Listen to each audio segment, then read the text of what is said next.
Hello, I'm Joseph here at Maui Games Studio. It's a bit late, but people have been asking my thoughts about RPG Maker MZ. So that's what we're going to talk about today.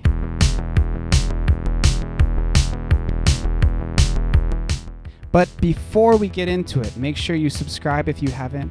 This is a very small channel, so I usually throw a party every time I get a sub. I do usually stream on Twitch almost daily, so you can follow me there if you want to talk to me. If you are interested in this type of discussion, make sure to check out Maui Games Studio's Discord, where you can interact with other like-minded nerds who are just like you.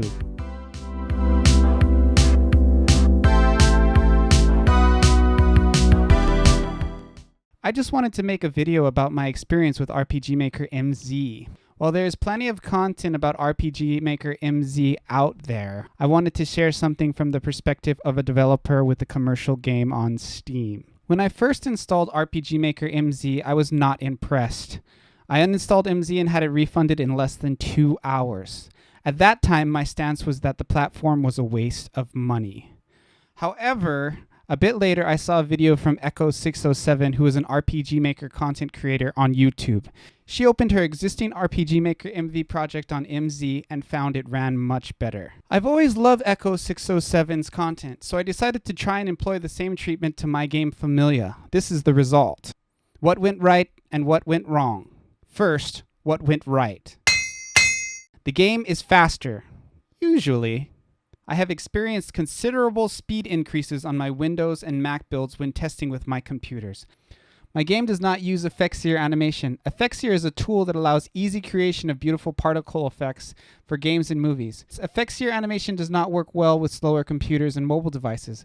RPG Maker MV utilizes sprite sheets for animation. The poor performance seen in animation is not an issue if you are working with a game that was originally made with RPG Maker MV and ported to RPG Maker MZ. My game was originally on RPG Maker MV and now is updated with RPG Maker MZ, so I didn't see an animation performance decrease. You can open an MV project in MV pretty easily. My expectation was that my game would crash, followed by my computer exploding, while my credit card and social security number were sent to the Russian mob. However, it wasn't so bad. Most of my plugins worked pretty well. Surprisingly, the game worked pretty well. Now, I don't want to go too deeply into how to move your game from MV to MZ, but I'm sure you can find it with a quick Google search. I just want to make the point that MV games will likely work in MZ. Forward compatibility with newer plugins. RPG Maker MZ plugins are coming out all the time. RPG Maker MV plugins are not being released regularly at all. My game will be releasing DLC for years, so I will need to implement newer plugins as I go. Additional art usable by both engines. There will always continue to be debate over which version of RPG Maker had the best RTP art. RTP is short for Runtime Package, and it describes the assets that are baked in with the version of RPG Maker you buy. One thing that isn't commonly known is that if you own the associated version of RPG Maker, you can use its art in another version of RPG Maker. I have to emphasize that you have to own each version of RPG Maker which you are using art from.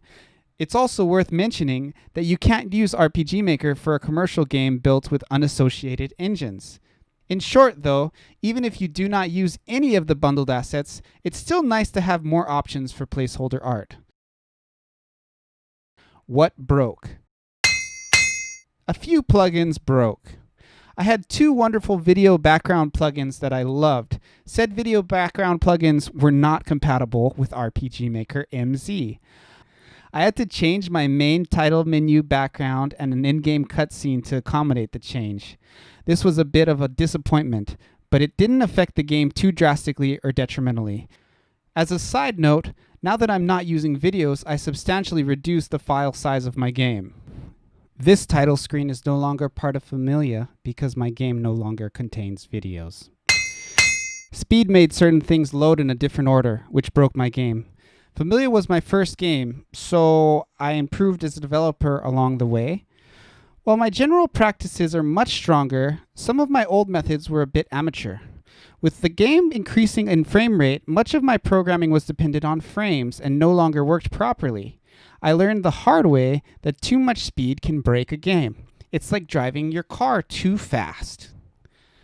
This was a subtle problem and didn't seem overly consequential at first. However, over time it was one of the most difficult issues to overcome. I had to rework countless events.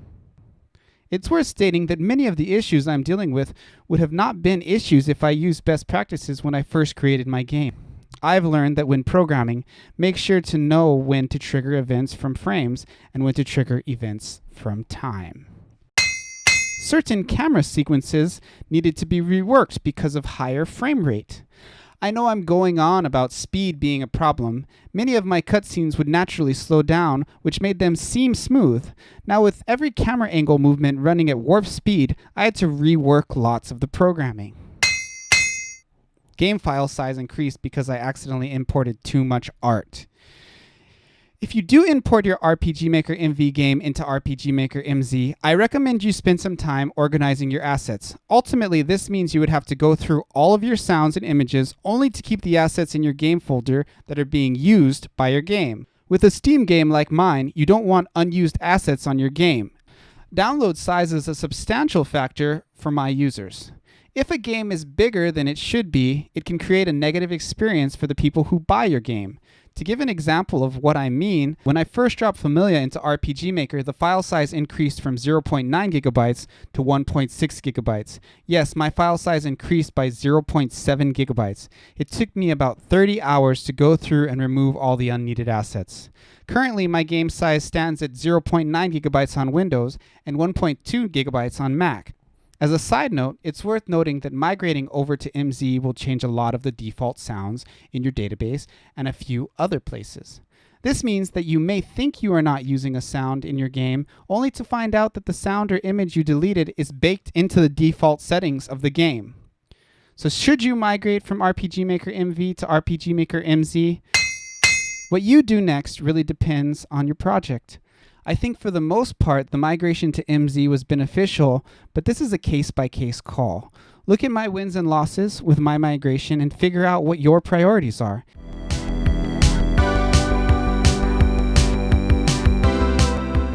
Thank you everybody for watching this video all the way through. If you didn't subscribe, now's a good time to do so. Again, I stream on Twitch all the time, so make sure to come and say hi to me there. Discord is still a thing. I would love to see you on my Discord, and I would love to chat about topics just like this with you there, so please come by. Until the next video, I will see you soon. Aloha.